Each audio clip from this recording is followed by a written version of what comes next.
संपत्ती कमावून इथंच ठेवायची, पण अशी संपत्ती कमवायला पाहिजे ज्याचा इतरांना फायदा झाला पाहिजे, जीवन बनलं पाहिजे. परीक्षेत पास व्हायचं म्हणून अभ्यास करणं अतिशय अयोग्य.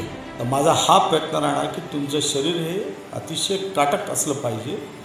2 तास हे माझे स्वतःचे राहतील, मी स्वतः शिकवणार आहे, ज्याच्यामध्ये करंट अफेअर्स. माझी आई 82 वर्षाची आहे आणि ती हेडमिस्ट्रेस म्हणून रिटायर झालेली आहे. मराठी व्याकरण तिला मी शिकवायला सांगितलं. आता ही काही अकॅडमी फक्त काही पोलीस डिपार्टमेंटसाठीच नाही आहे किंवा फक्त MPSCसाठी नाही, तर तुम्ही बँकिंग एक्झामला अपिअर होऊ शकता, तुम्ही एअरफोर्समध्ये सुद्धा काही एक्झाम्स आहेत त्याच्या अपिअर शकता, इंडियन आर्मीसाठी सुद्धा, पॅरामिलिटरी फोर्सेस आहेत. ज्या मुलांची परिस्थिती नाही आहे खर्च करण्याची, त्यांच्यासाठी काही डोक्यात आहे तुमच्या?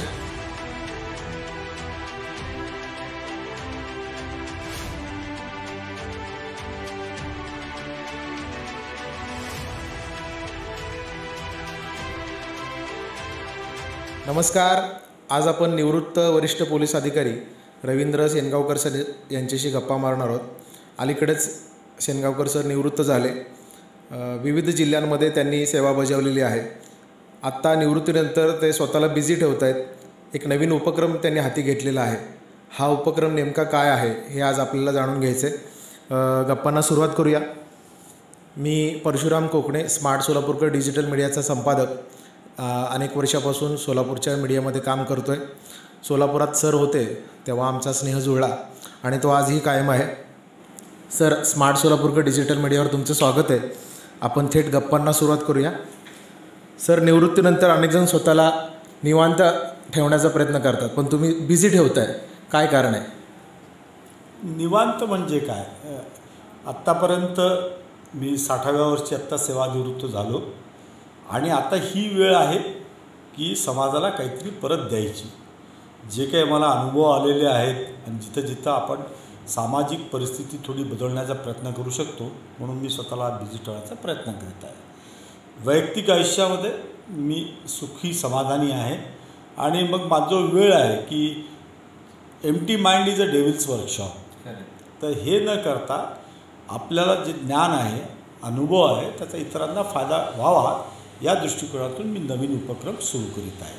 आणि यामुळे आजच्या युवक युवतींमध्ये व्हॅल्यूज, एथिक्स, मॅनर्स, एटिकेट्स आणि ज्ञानाचं सखोल जी एक खोली असते ती मी देण्याचा प्रयत्न करणार आहे. सर, निवृत्तीनंतरच्या तुमच्या उपक्रमाविषयी आपण बोलणारच आहोत, पण आपल्या एकूणच महाराष्ट्र पोलीस दलातील सेवेविषयी थोडंसं जाणून घ्यायचं आहे. आजवर तुम्ही कुठं कोणकोणत्या पदांवर सेवा बजावलेली आहे? मी जवळपास 34 वर्ष पूर्ण करून ही सेवा संपुष्टात आली आहे. तत्पूर्वी मी 6.5 वर्ष बँकेत होतो, पण महाराष्ट्रातल्या सगळ्या कानाकोपऱ्यात माझी जवळपास नोकरी झाली. सुरुवात करायची झाली तर चंद्रपूर, यवतमाळ, अमरावती, गडचिरोली पोलीस उपअधीक्षक म्हणून. त्यानंतर औरंगाबाद सिटीला देखील होतो मी युनायटेड नेशन्स पीस कीपिंग मिशनमध्ये सुद्धा होतो. त्यानंतर मी ठाणे, मुंबई, पुणे, बीड SP होतो, ठाणे ग्रामीण SP होतो. त्यानंतर पोलीस आयुक्त सोलापूर शहर होतो, पोलीस आयुक्त मुंबई रेल्वे म्हणून काम केलं. आणि सेवानिवृत्त होत असताना मी विशेष पोलीस महानिरीक्षक प्रशिक्षण व खास पथके महाराष्ट्राचे या पदावरून मी सेवानिवृत्त झालो आहे. यासोबतच मी तत्पूर्वी एकदा पोलीस ट्रेनिंग सेंटर खंडाळा येथे देखील प्राचार्याचं पद सांभाळलेलं आहे. सर, आपली आजवरची वाटचाल जी आहे ती प्रशासनातील असो किंवा इतरांसाठी प्रेरणादायी राहिलेली आहे. सर, आत्ता निवृत्तीनंतर तुम्ही गुरुकुल पद्धतीचं काहीतरी नवीन उपक्रम सुरू करताय, त्या उपक्रमाविषयी जाणून घ्यायला आवडेल. सर्वात महत्त्वाचं म्हणजे महाराष्ट्रातल्या ग्रामीण भागातील युवकांमध्ये गुणवत्ता असते, पण त्यांना योग्य मार्गदर्शन मिळत नाही. आजचं जग स्पर्धेचं जग झालेलं आहे. पूर्ण जगभर किंवा मी असं म्हणेन महाराष्ट्रात वेगवेगळ्या अकॅडमीज, व्यावसायिक अकॅडमीज निघालेल्या आहेत आणि मुलं परीक्षा देतात, निवड होते अथवा न होते समजत नाही आणि मग त्यांच्यामध्ये नैराश्य येतं. आपली जी जुनी भारतीय गुरुकुल पद्धत आहे ती अतिशय चांगली आहे. म्हणून मी ही सेनगावकर गुरुकुल फाउंडेशन आमची एक नॉन प्रॉफिट ऑर्गनायझेशन, एक कंपनी नोंदविलेली आहे आणि त्या मार्फत या फाउंडेशन मार्फत मी ही अकॅडमी माझा पहिला प्रोजेक्ट आहे आणि मी सुरू करीत आहे. आता नेमकं हे भारतीय गुरुकुल पद्धत आणि काय असं आहे की तुम्ही 1ली ते 12वी 1ली ते ग्रॅज्युएट शिकतात, परीक्षा होत असते, परीक्षेत आपल्याला मार्क्स मिळायचे, त्या दृष्टिकोनातून टेक्स्टबुक वाचत असतो.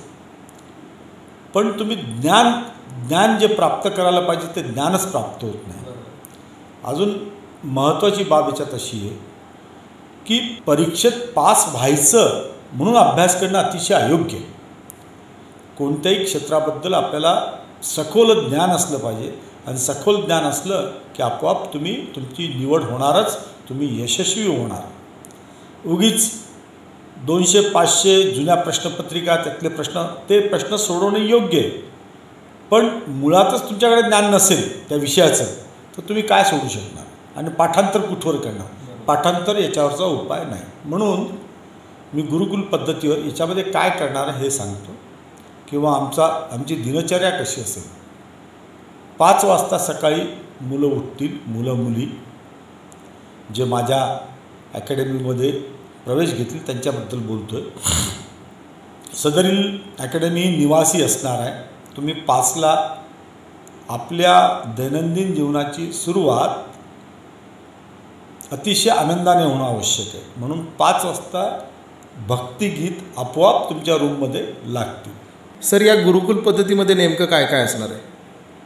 ही म्हणजे माझ्या ही अकॅडमी निवास व्यवस्था असेल. इथं युवक युवतींना इथेच राहणं कंपल्सरी असेल. दररोज सकाळी 5 वाजता उठतील. 5 वाजता तुमची सुरुवात भक्तिगीताने होईल, काही संस्कृत श्लोकाने होईल.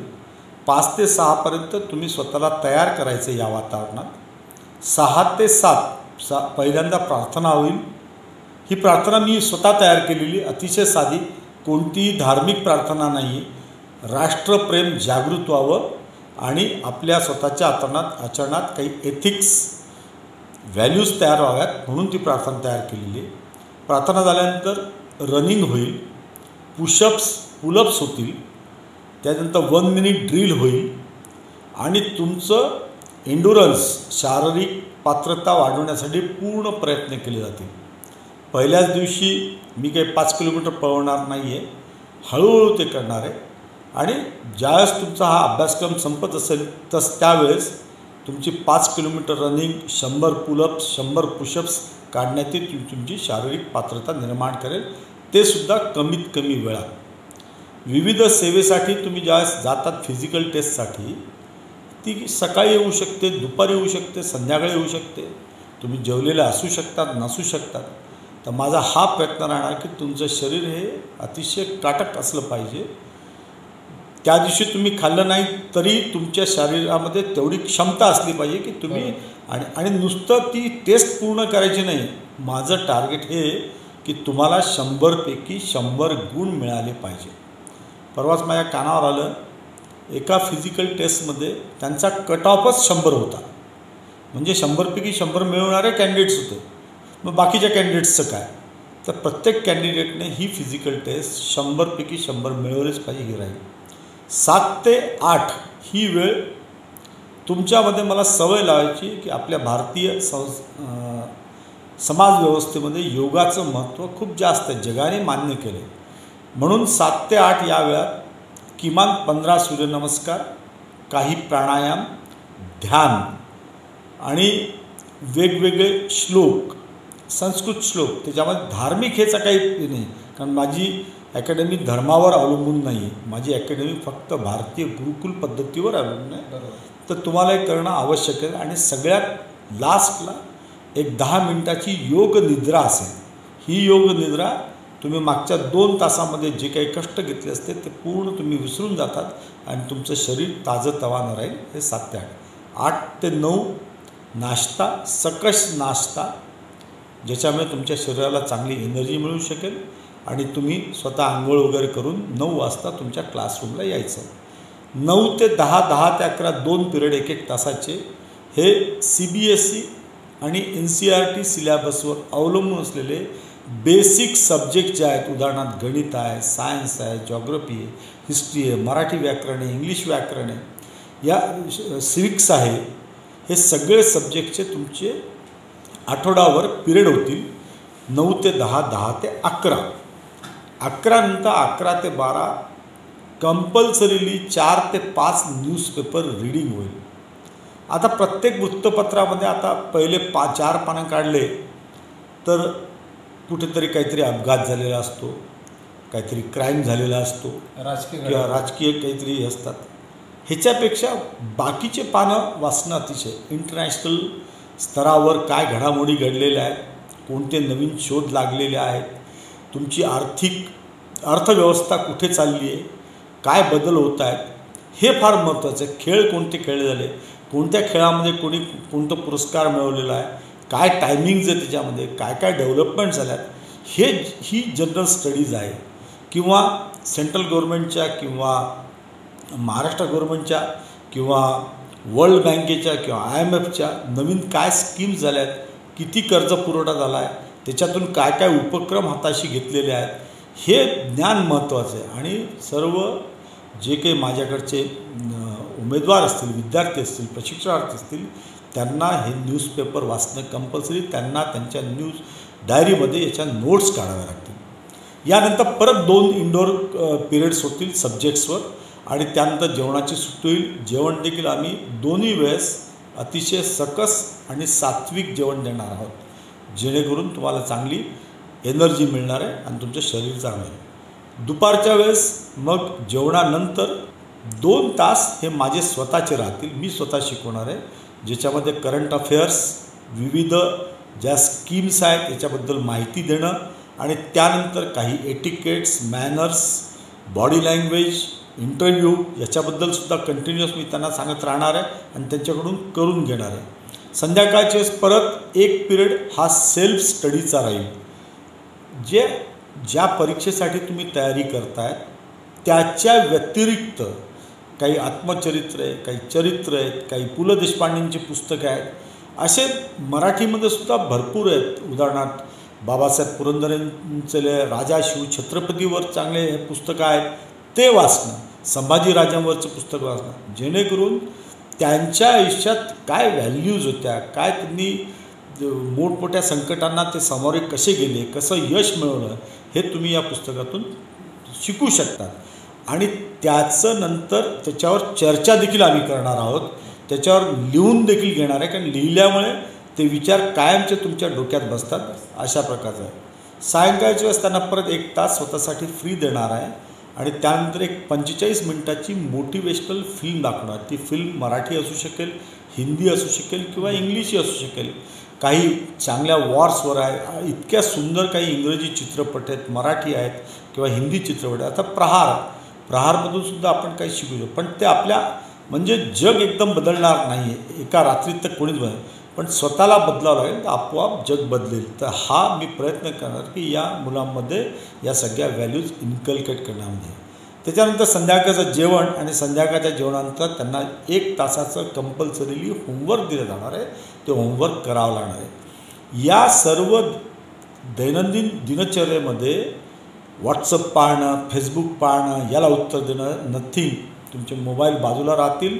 तुम्ही पहिले ज्ञानार्जन करा, विषयामधील सखोल ज्ञान प्राप्त करा आणि कोणत्याही प्रश्नांना सामोरं जाण्याची तुमची मानसिक तयारी ठेवा, हे महत्त्वाचं आहे. आता ही काही अकॅडमी फक्त काही पोलीस डिपार्टमेंटसाठीच नाही आहे किंवा फक्त MPSCसाठी नाही, तर तुम्ही बँकिंग एक्झामला अपिअर होऊ शकतात, तुम्ही एअरफोर्समध्ये सुद्धा काही एक्झाम्स आहेत त्याच्या अपिअर होऊ शकतात, इंडियन आर्मीसाठी सुद्धा, पॅरामिलिटरी फोर्सेस आहेत, उदाहरणार्थ CRPF, BSF, इथंसुद्धा असिस्टंट कमांडंटच्या चांगल्या पोस्ट असतात. या सगळ्या पोस्टला तुम्ही या ज्ञानावर निश्चितपणे अपिअर होऊ शकतात. रेल्वे रिक्रुटमेंट बोर्ड आहे, स्टाफ सिलेक्शन आहे, मंत्रालयामध्ये असिस्टंट आहे, सेल टॅक्स ऑफिसर आहे, वेगवेगळ्या. पण ह्याच्यासाठी बेसिक तुमचं आणि हे करता करता या सर्व पोस्टसाठी यापूर्वी ज्या परीक्षा झालेल्या आहेत त्या सगळ्या प्रश्नपत्रिकेमधले प्रश्न देखील यांच्याकडून सोडवून घेणार आहे आणि भविष्यात कशा प्रकारचे प्रश्न येऊ शकतील ते देखील मी सोडवून घेण्याचा प्रयत्न करतो. सर, दिवसभराचं नियोजन कसं असेल हे तुम्ही सांगितलं, पण मला एक प्रश्न असा आहे की तुम्ही स्वतः तर शिकवणार आहातच, बाकी प्रशिक्षण कोण कोण असतील? हां, सगळ्यात पहिले आपल्या समाजामधील काही कर्मठ सेवानिवृत्त शिक्षिका या इथं शिकवणार आहेत. काही IT इंजिनियर्स आहेत ज्यांचे फिजिक्स, केमिस्ट्री, मॅथमॅटिक्स एकदम चांगले आहेत, ते देखील माझ्याकडे येतात. काही एअरफोर्समधले रिटायर झालेले अधिकारी ते देखील शिकवतील. याच्या व्यतिरिक्त माझी आई 82 वर्षाची आहे आणि ती हेडमिस्ट्रेस म्हणून रिटायर झालेली आहे. मराठी व्याकरण तिला मी शिकवायला सांगितलं आहे आणि त्याच्यामुळे तिच्या ज्ञानाचा देखील उपयोग होईल. ती देखील व्यस्त राहील आणि तिला जे काही ज्ञान मिळेल. आणि हे विशेषतः इथं शिक्षिका जास्त असणार आहे. याचं कारण शिक्षिका ही स्त्री आहे आणि या मुलांकडे आपली मुलं मुली म्हणून पाहण्याचा त्यांचा दृष्टी आहे. माझ्या अकॅडमीमध्ये पगार घेण्याकरता काम करणारे कोणीही असणार नाही. ज्यांच्याकडे पॅशन आहे, ज्यांच्याकडे कमिटमेंट आहे, जे आपल्या 24 तासातील थोडासा वेळ समाजाला देऊ शकतात, देऊ इच्छितात, अशाच लोकांना मी घेतलेलं आहे. पगारासाठी तर कोणीही काम करेल, पण पगाराव्यतिरिक्त कमिटमेंट, पॅशन जी असते ती महत्त्वाची आहे आणि त्या दृष्टिकोनातून माझा प्रयत्न झाला. अशाच फॅकल्टीज इथे असतील. सर, आम्ही गुरुकुल या इमारतीमध्ये पूर्ण परिसर फिरला, पाहिला. या ठिकाणी सुंदर पक्ष्यांची छायाचित्र लावलेली आहेत, काही ठिकाणी सुंदर वाक्य लावलेली आहेत. काय त्याच्या माझे त्या भूमिका काय नेमकी त्याची? मी तुम्हाला या इंटरव्ह्यूच्या अखेरीला मी जी कविता तयार केली किंवा प्रार्थना तयार केली ती निश्चितपणे वाचून दाखवेल. निसर्ग ही आपली माता आहे. जे काही आपल्याला मिळतं निसर्गाकडून मिळतं आणि निसर्गाचं संवर्धन करणं आपलं कर्तव्य आहे. हे जे पक्षी आहेत छोटे छोटे असतात, त्यांचं ताकद नाही आहे, पण त्यांच्यातली कॉन्फिडन्स लेवल ट्रिमेंडस असते आणि मनुष्य प्राण्यामध्ये तो कॉन्फिडन्स निर्माण होणं अतिशय आवश्यक आहे. प्लस निसर्गाने प्रत्येक पक्षाला एक सौंदर्य दिलेलं आहे आणि ते सौंदर्य पाहण्याची शक्ती तुमच्याकडे असली पाहिजे. जर ती शक्ती असेल तरच तुम्ही सौंदर्याचा आस्वाद घेऊ शकाल. आणि म्हणून मला वाटलं की ते पक्ष्यांचे इथं चित्र लावले पाहिजे. म्हणून ते लिहिले, it gives me positive, it gives everybody positive energy मिळते आणि त्याच्यामागचा तो उद्देश आहे. तुम्ही पाहिलं असेल एक हत्तीचा कळपाचं तिथे एक चित्र लावलं आहे. हत्ती हा अतिशय शांत प्राणी आहे आणि ग्रुप आहे, युनिटी आहे त्यांच्यामध्ये. ती युनिटी शिकली पाहिजे. आपल्यामध्ये कोणतंही विधायक जर कार्य करायचं असेल तर चांगल्या व्यक्तींनी एकत्र येऊन सकारात्मक भूमिकेतून चांगलं काम केलं पाहिजे. म्हणून ती हत्तीचा सुद्धा कळपाची तिथं लावली.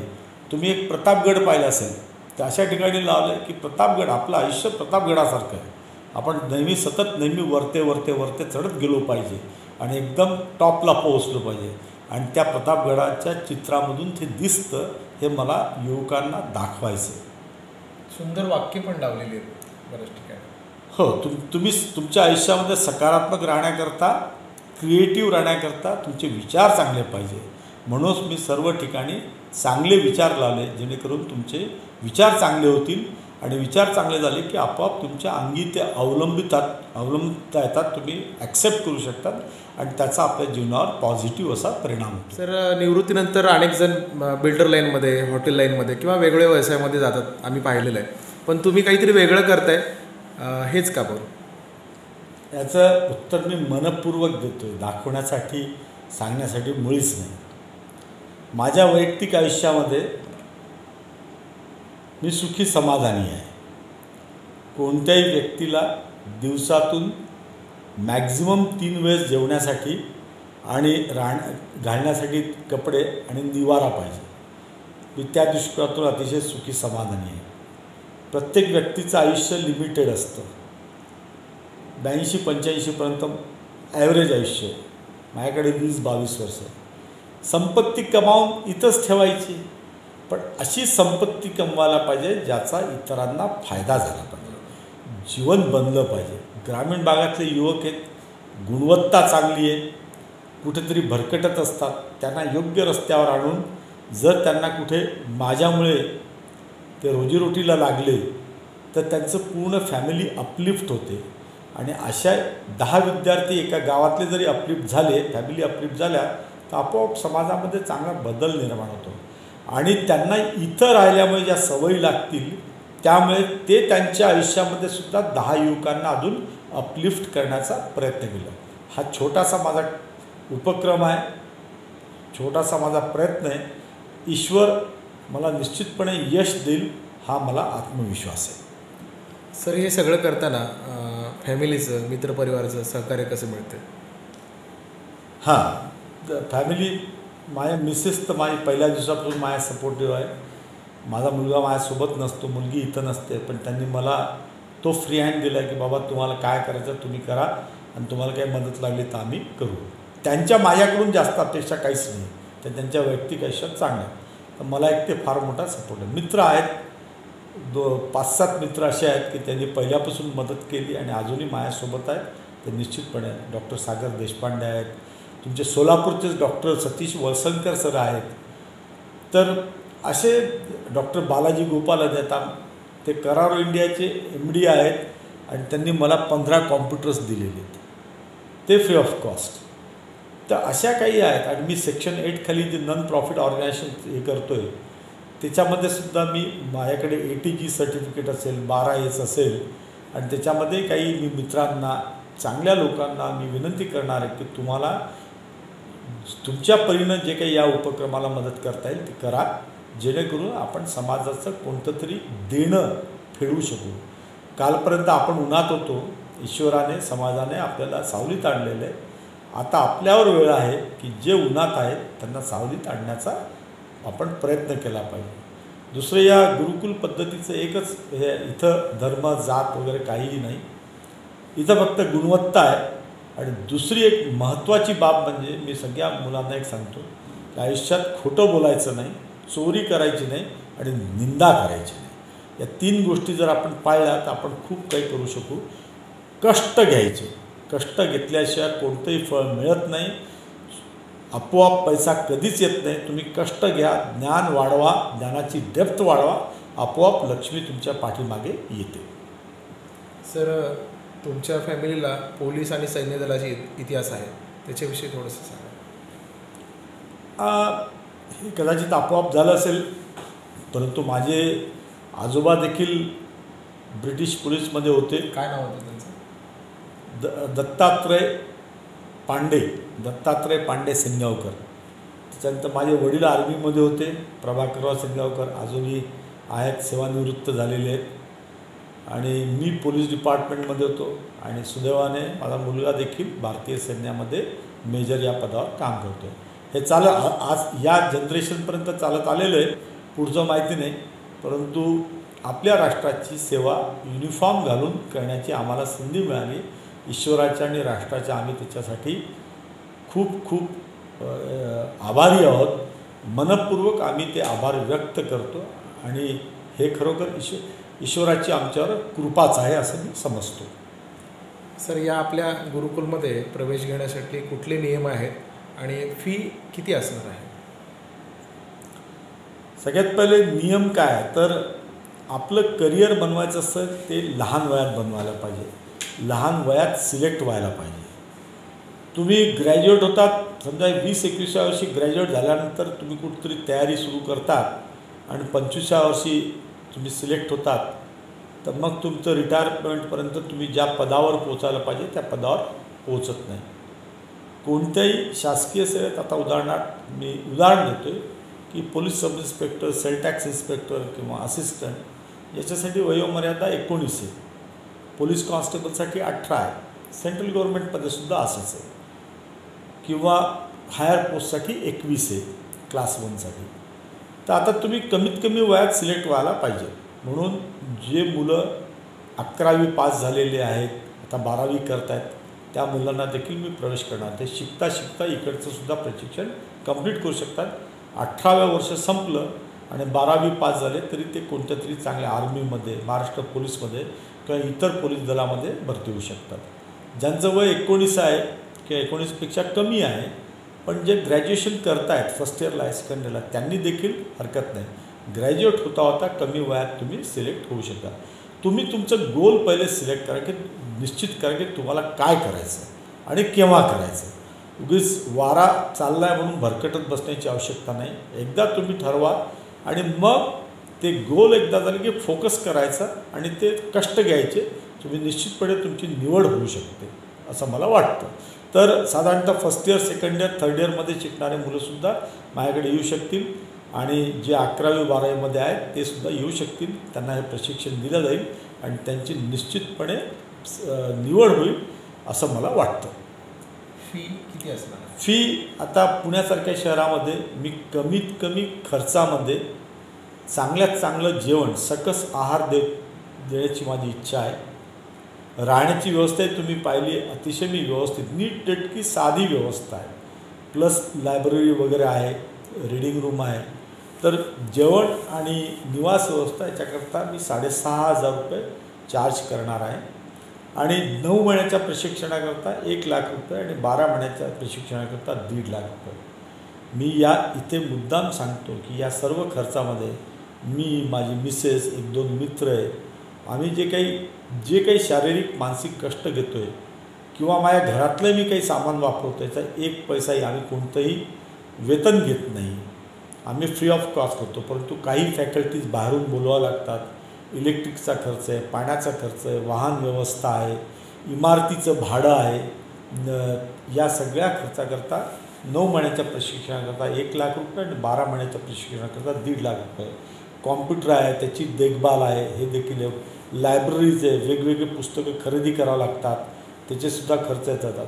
आणि काही फॅकल्टीज महत्त्वाचे आहे. परत याच्या व्यतिरिक्त काही एक्सपर्ट्स बोलावणार आहे, त्यांचे मानधन द्यावं लागेल. तर यासाठी सगळा खर्च करतो आणि हे पैसे देखील मी एका ह्याच्यासाठी मागत नाही.